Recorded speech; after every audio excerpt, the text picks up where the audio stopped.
Hello, friends. This is Dave Hurwitz, executive editor at ClassicsToday.com, here with another one of Dave's Faves. And today we are going to talk about one of my all-time great discoveries in the world of cello concertodom. Because, there aren't that many great cello concertos. There really aren't. And cellists are always looking for new stuff. And what kind of fascinates me is that this one's been sort of humming around for quite some time, and it's still not getting the attention that it deserves. I am referring, of course, to the Finzi Cello Concerto. Really a magnificent work written at the very end of Finzi's short life. He died, let me give you his years, 1901 to 1956. He died of leukemia. And so he didn't last that long, which is really a pity because at the time of his death, he was really firing on all cylinders.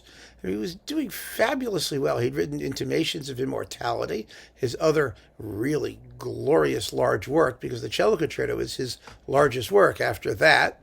And it's big. It's like 37, 38 minutes. It's a major, major piece, symphonic in ambition. And it just amazes me that people don't play it. The first recording of it was, of course, Yo-Yo Ma, believe it or not, the young, very young Yo-Yo Ma, and, on the Lyrita label. And I actually had the opportunity to sort of get to him through a friend of mine and ask him why he doesn't ever play it.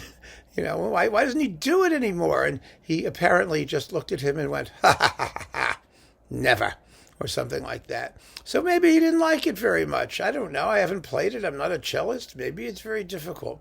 It is a difficult work to bring off in the sense that the first two movements are quite lengthy, and they are somewhat undifferentiated in mood. I mean, the first movement is a turbulent sort of allegro moderato. I mean, what does it say? What does it say it is here? Hang on a minute.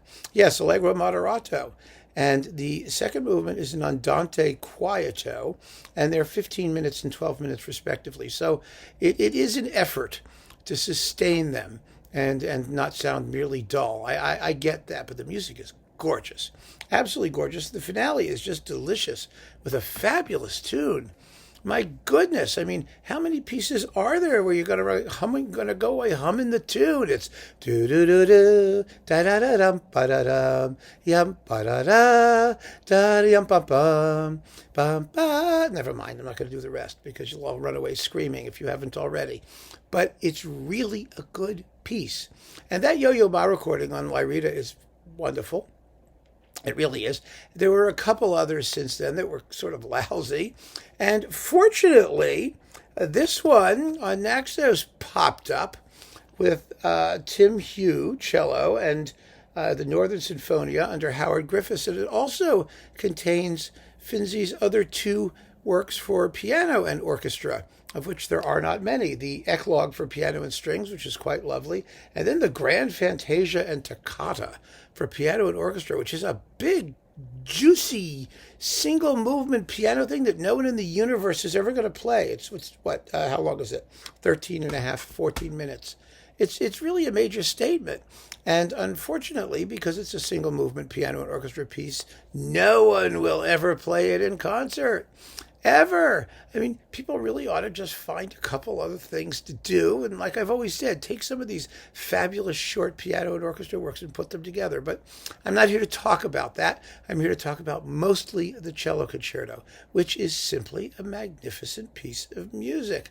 I like the Sturm und Drang of the first movement. I mean, okay, let me be honest.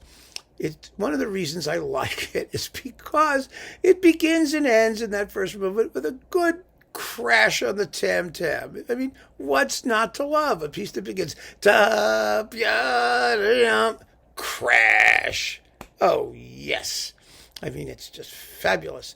And then it ends with a sort of cadenza-like thing where the cello's going crazy and gets to like its highest register and it goes squeaking up to like eek, and then bang, crash, and it ends. It's fantastic.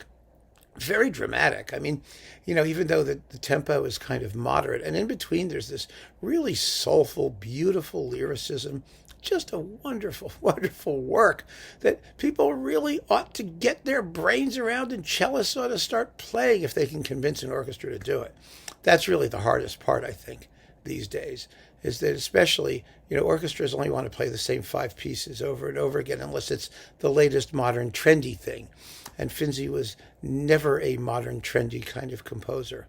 He was a somewhat withdrawn composer who wrote rather intimate and generally small-scale music. But, this venture into larger forms, the clarinet concerto is this other big concerto, the concerto for clarinet and strings, which is also lovely. He was such a good composer if you bother to pay attention to what he did, for heaven's sake. So, with that said, I recommend very strongly that you all rush out and get this Naxos recording featuring Hugh, cello, Peter Donahoe, piano, the Northern Sinfonia, Howard Griffiths doing the work of Gerald Finzi, a wonderful neglected composer who deserves as much attention as he can get. And damn it, this cello concerto really ought to get played. I would run out and see it in a heartbeat. It really is beautiful. So keep on listening, friends. Thanks so much for joining me for this episode of Dave's Faves. And check out the Dave's Faves playlist, which is attached to this very video, either by the end card you're probably seeing now or down below where there's a link. Take care.